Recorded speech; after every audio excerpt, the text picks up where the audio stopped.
right now am doing the Daniel fast, which is no meat, no dairy, no butter, no lard, no sugar at all. The recommended drink is water. I would like to start by saying my skin is so clear and I have so much energy, but I am have bouts during the day where I just kind of feel like my stomach is unsettled. And I think it's because I'm used to having like a lot of sugar. Like I'll wake up and I'll eat 4 donuts. And then an hour later I'll eat, I don't know, a half of a sweet potato pie or something like that. I eat a lot of sweet stuff. I just eat whatever I want to eat. Welcome back to my channel.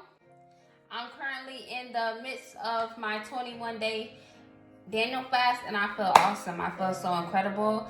I was able to immediately hear from God. It's just an experience that I've never had before.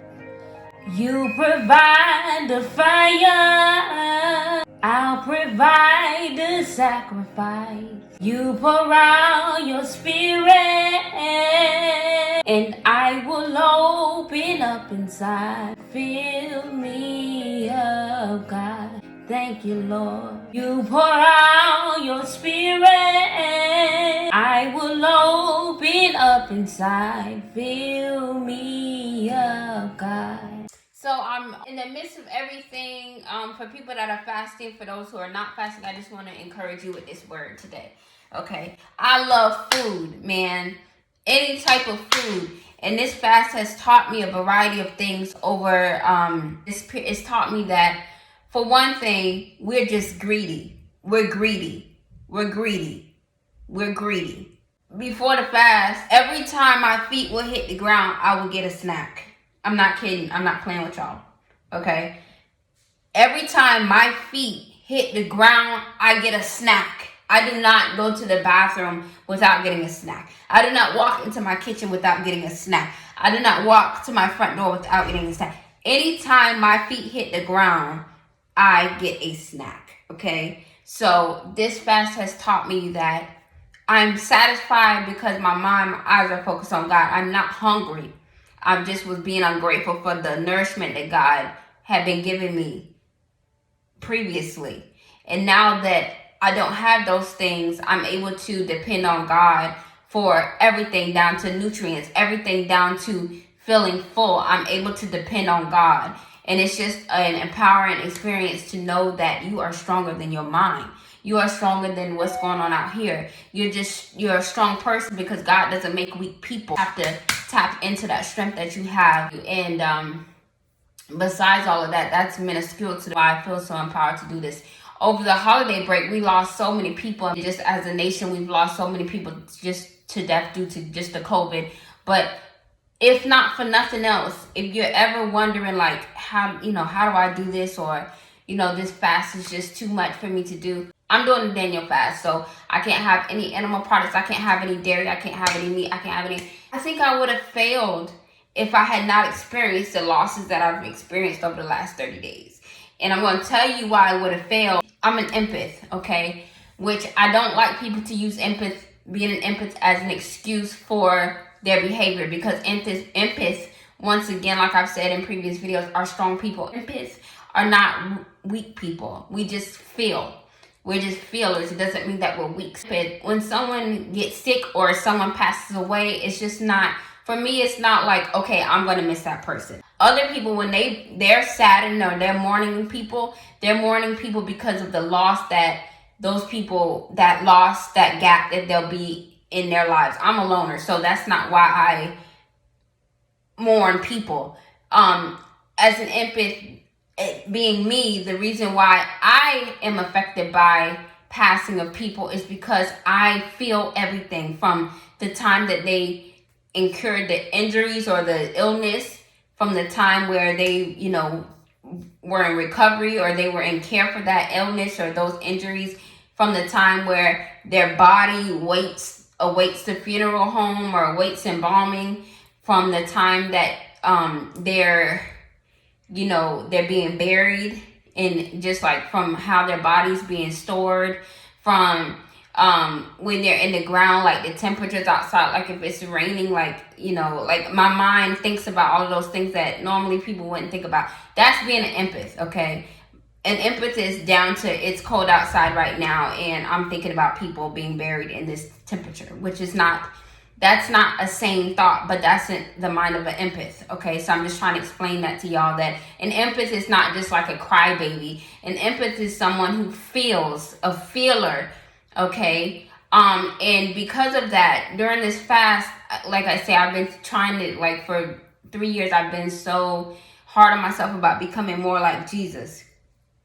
I feel like if I always pray that I become more like Jesus, then I can't go wrong. Because we can go wrong, we can miss. Like if we open a business, we can miss. That may be our calling, and now we done open this business and we can miss. But we can't miss if we pray.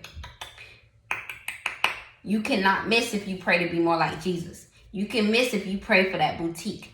You can miss if you pray for that hair license. You can miss if you pray for this or that. But you cannot miss if you pray to be more like Jesus.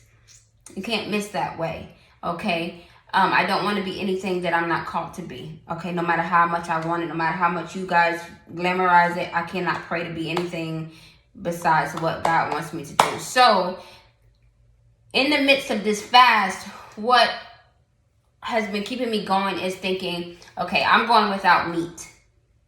I'm going out with any animal products, any sugar, any bread. I love bread, and of course I love meat. I'm going without anything.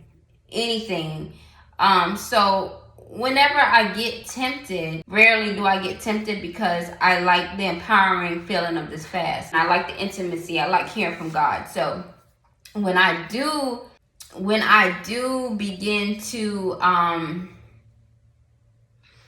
feel that way, I start to tell myself, what about the people that can't eat anything at all because they're no longer here?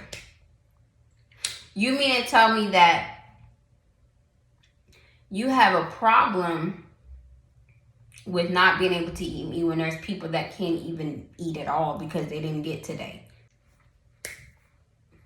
You have a problem with fasting when there's some people who didn't even get the chance to see today. They don't have a chance to select their diet today because they're not here. Okay? So that right there was enough for me to give my 1,000% to this fast. I'm so thankful, Lord, that you chose me to be here today. I'm so thankful, Lord, that you chose me to be here in this place today. I'm so grateful. I'm so humbled by you, God, that you chose me to be here today. Yeah. So what I'm doing right now is the Daniel 5. Not vegan. It's close to vegan, but it's not vegan. First of all, if you're going to be in my business, keep scrolling. You're getting on here talking about this is nasty, all of this. I'm doing the fast. I'm the one doing the fast. So if it's nasty, don't you think I know that it's nasty? Y'all talk too much. This is all y'all do. This is all y'all do. It's talk. This run your freaking mouth so much. I'm the one doing the fast. I know it's nasty. You know how many times a day I wanted to give up and just bite a piece of bacon or something? Huh? These people that's vegan 365, y'all out here just living off straight vegetables and H2O. I really don't know. I've been up since 3 o'clock this morning, right? Just starving myself because I did not want to eat this. I don't want to eat this. Okay, but I have to eat something. The rewards feel good. It feels good. I feel strong. I feel like a soldier. I feel like a warrior. I fast every New Year, but I feel strong. I usually fast caffeine or I fast secular music one time, but I feel so strong, and I'm stronger than y'all because y'all ain't doing it fast. So I'm stronger than y'all. You can't whoop me. None of that. So that's why I fast. All right, because these hands is certified. Like I said, that's why I fast. I don't know why your mama doesn't be fasting, but that's why I fast, just to make sure I still got it. A sandwich cannot hold me back. A Chick-fil-A sandwich cannot hold me back. Because you know when you eat, your grip get off when you eat, you know. I don't have any food in my body right now. So, so if somebody run up right now, 2-piece. I don't have any food in my body at all because I have not been eating because I don't want to eat this. So don't tell me that it's nasty. Because the purpose of the fast is you want to give yourself an opportunity to be intimate with God. You want to sacrifice something to show God that he's enough for you. Like gluttony gluttony, it does not only pertain to heavyset women, which is like, that's the stigma behind that. I'm not a heavyset woman, and I know that I partake in gluttony when I feel like it, which is just mass overeating for no reason, because I don't want to eat the artificial foods. I've just not really been eating. I've been doing like almost like a total fast. Even though I'm doing Daniel fast, I've almost been doing like a total fast because I don't want to eat this food. So that right there shows me that we just eat like because it's there. Like we just eat because. So the fast really teaches you how to be satisfied. Like in satisfaction, if you find satisfaction in your diet, you can find satisfaction in other aspects of your life too. Instead of, okay, I have to have a 2021 car, you know, I'm going to be okay. I'm with a 2017 car. You know, satisfaction, it goes across the board once you learn how to be satisfied in God and the things that God has given you. So Daniel fast is none of those things. It's vegan minus the drinks, the sugar. You can't have any of that. Honey, all of that. You cannot have any of that. Doing Daniel fast, which is basically nothing but straight grains, oats, peanut butter, and it must be a specific type of peanut butter. I use the extra creamy peanut butter, all natural. You have to read the labels because a lot of that stuff, like I had a smoothie. The smoothie has nothing in it that would conflict with my diet, but I ended up getting the one that had peanut butter in it, and the peanut butter conflicted with a diet because it had 5 grams of sugar and I did not see it. So you really want to read the labels. I love meat. And like the last 3 days, I wanted to just get up and eat bacon. And I said no, because I want to prove to God that he's enough.